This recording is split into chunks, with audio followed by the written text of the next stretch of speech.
Ryan Trengriff here, coming to you from Swing Safe Golf Lesson Center in Irvine, California. We're taking a look at Adam Scott at the Genesis 2025 Torrey Pines in a fairway bunker.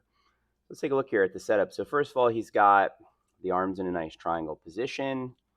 You can see that. The V's of his grip. Let's see. The left hand's at the inner shoulder, right hand up the shoulder. Very textbook golfer here, as we can see. Stance width, let's see here. If we put a line up here from his inner feet, let's see here. So basically, inside he's got a little bit of a narrower stance than his shoulder width right now. From here, he was about 150, 160 yards away here. Looked like he was hitting like an 8-iron or something like that. Can't see his foot position, can't see the ball. It looks like the ball position, though, would be just left of center here. And now let's draw some body lines and see what he's doing here. And it was a good shot. He got it onto the right side of the green. He got out of here with a par. So it'll be interesting to see what kinds of things he does here in this swing. Let's trace his club head. Here we go. I have to assume it was right around there. Nice takeaway here. You can see he's working that toe up to the sky in the backswing here. And just, such a good,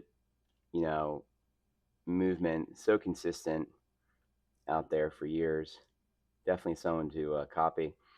So he's got one of these little bit of where he kind of moves a little bit off the ball at the start here, kind of shifts a little off the ball at the beginning, but then he kind of recenters himself here as he gets up to the top. So you can see when he reaches the peak of the swing, his hips back on the hip sway line and his head position solid, his back's to the target. Pretty good shoulder turn. Looks like his lower body is restricted a little bit compared to normal. I would say that's probably due to the fact that he is in the sand trap. You want a very stable lower body in the sand.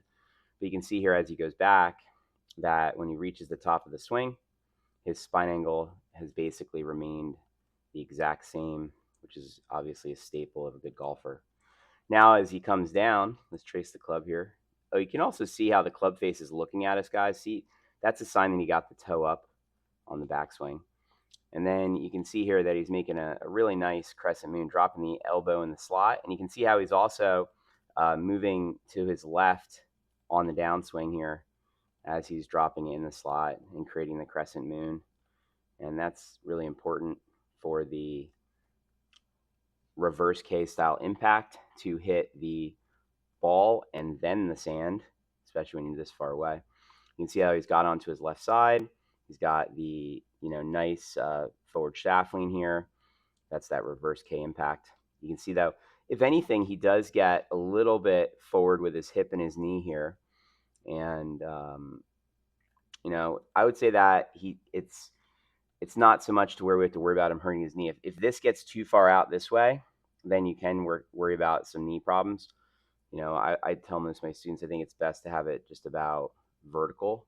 If someone's getting knee pain, it's better to have a straighter leg there.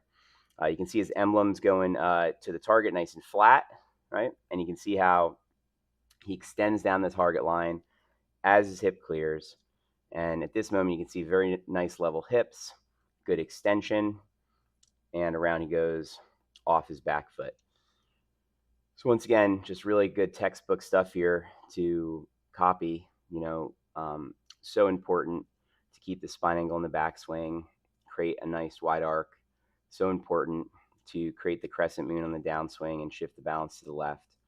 And then one of the things that is just so good here with Adam is you can see how solid that left wrist is. Just such a nice flat left wrist position here through the impact area with a nice straight left arm, which gives him good club face control.